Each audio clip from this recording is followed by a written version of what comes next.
Assalamualaikum warahmatullahi wabarakatuh. Perkenalkan, nama saya Anitita Zana.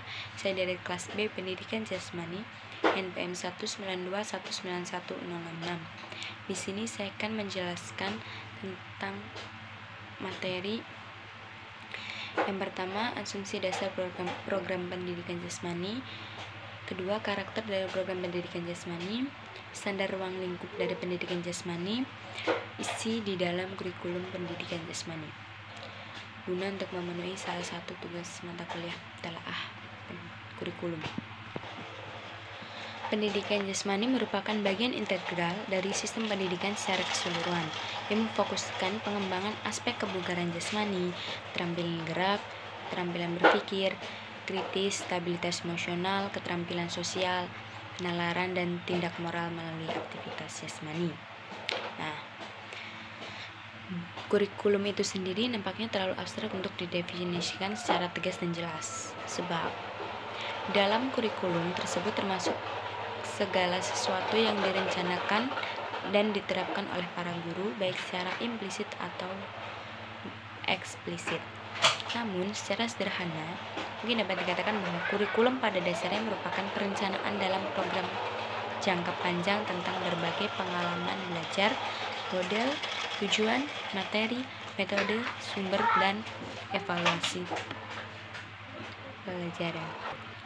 Nah, yang selanjutnya saya akan membahas tentang asumsi pada dasar kurikulum. Asumsi pada dasarnya adalah pijakan yang kokoh dan dapat dipertanggungjawabkan dan dalam menyelenggarakan sesuatu. Asumsi dasar program pendidikan jasmani merupakan pijakan yang kokoh yang dapat dipertanggungjawabkan dalam membuat penyelenggaraan program pendidikan jasmani. Ada 3 asumsi dasar dalam program pendidikan jasmani. Itu yang pertama, program pendidikan jasmani dan olahraga mempunyai tujuan berbeda.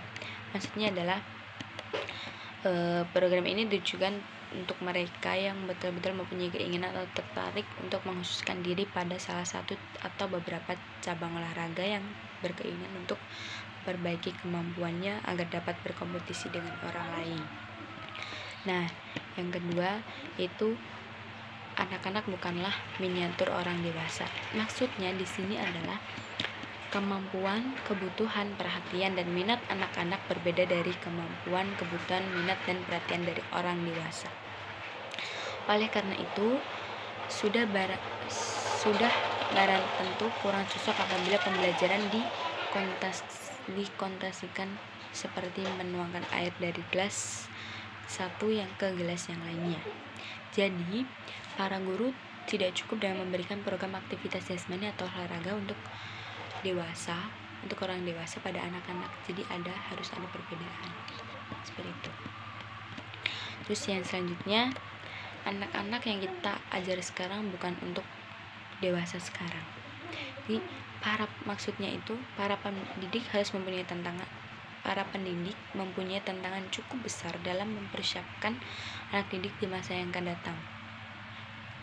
Jadi belum bisa didefinisikan dan dimengerti secara jelas atau tidak dalam berbagai aspek. Dunia nanti mungkin akan sangat berbeda dengan dunia yang ada sekarang. Jadi adanya perbedaan dunia anak-anak yang sekarang dengan dunia anak-anak nanti di masa depan. Itu. Terus yang ketiga, karakteristik dari program pendidikan jasmani. Sehubungan dengan anggapan besar tersebut, maka program dan penyelenggaraan program pendidikan jasmani hendaknya mencerminkan anggapan dasar yang tersebut seperti di atas. Ya. Nah, 2 pedoman yang sering digunakan untuk dapat mencerminkan anggapan dasar tersebut antara lain yang pertama yaitu developmentally appropriate practice. Nah, apa sih artinya developmentally appropriate practice itu? Itu maksudnya itu tugas ajar yang memperhatikan perubahan kemampuan anak dan tugas ajar yang membantu mendorong perubahan tersebut. Jadi adanya tugas yang memperhatikan dan mendorong untuk perubahan kemampuan dari anak tersebut.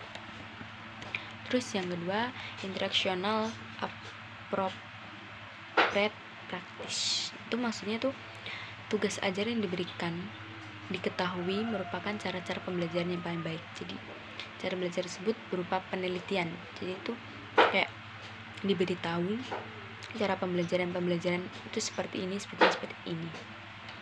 Nah, sekarang saya masuk untuk materi yang baru, yaitu standar ruang lingkup di dalam pendidikan jasmani. Ruang lingkup yang meliputi aspek-aspek ruang lingkup pendidikan jasmani yaitu ruang lingkup yang meliputi aspek-aspek permainan dan olahraga, aktivitas pengembangan, aktivitas senam, aktivitas ritmik, air, lingkungan luar, dan kesehatan. Oke. Yang selanjutnya, isu di dalam kurikulum pendidikan jasmani. Berdasarkan kita menyadari bahwa pembuatan dan pelaksanaan kurikulum pendidikan jasmani cenderung diarahkan dalam membantu anak didik untuk tumbuh dan berkembang sesuai dengan tujuan pendidikan. Namun, demikian harapan tersebut tidak selalu dapat terwujud dalam pelaksanaannya. Nah, ada beberapa isu yang muncul dalam kurikulum pendidikan jasmani SMA atau MA yang dapat kita telusuri dari berbagai sudut pandang. Yang pertama, isu program kurikulum SMA atau MA dapat kita amati antara lain ada dari dua sisi, yaitu yang pertama, materi kurikulum dan distribusi alokasi waktunya. Walaupun tujuan pendidikan jasmani sangat sesuai dengan tujuan pendidikan pada umumnya, namun seringkali para guru terlena oleh materi kurikulumnya. Jadi kayak kebanyakan di dalam SMA itu materi yang diajarkan, olahraga yang diajarkan itu monoton, hanya itu saja. Jadi kayak seperti contohnya sepak bola, ya udah sepak bola terus, volley terus, basket terus, seperti itu biasanya yang sering terjadi. Nah, terus selanjutnya isu proses pembelajaran. Beberapa isu yang berhubungan dengan proses pembelajaran, proses belajar mengajar dan perlu mendapat perhatian para pelaksana di lapangan antara lain sebagai berikut. Jadi adanya pengembangan dan variasi aktivitas belajar yang diberikan cenderung miskin, jadi sedikit turun. Terus aktivitas jasmani yang diperoleh siswa itu cenderung terbatas karena adanya alokasi waktu pembelajaran yang harusnya 2 jam terkadang menjadi 1,5 jam. Terus seperti anak-anak SMA yang kelas 3, SMK kelas 3 itu dia tidak mendapat aktivitas jasmani. Terus siswa diharuskan berpartisipasi dalam berbagai aktivitas jasmani. Terus adanya peranan unik dari pendidikan jasmani. Terus siswa kurang mendapatkan kesempatan untuk mengintegrasikan aktivitas pendidikan jasmani dengan pengalaman-pengalaman pendidikan pada bidang-bidang yang lainnya. Jadi hanya terfokus sama satu. Guru kurang mengembangkan aspek afektif karena kurang melibatkan aktivitas yang mengembangkan keterampilan sosial, kerjasama, dan kesenangan siswa terhadap pendidikan jasmani. Dan masih ada banyak lagi. Terus yang selanjutnya membahas tentang isu penilaian atau yang dinamai evaluasi. Evaluasi merupakan bagian yang tidak bisa dipisahkan dari suatu proses pembelajaran atau suatu proses belajar mengajar, yang dimana evaluasi ini berfungsi sebagai salah satu untuk cara memantau perkembangan belajar dan mengetahui seberapa jauh perkembangan peserta didik dalam pencapaian proses pembelajarannya. Mungkin itu yang dapat saya sampaikan. Mohon maaf apabila ada kesalahan. Wabillahi taufiq walhidayah. Wassalamualaikum warahmatullahi wabarakatuh.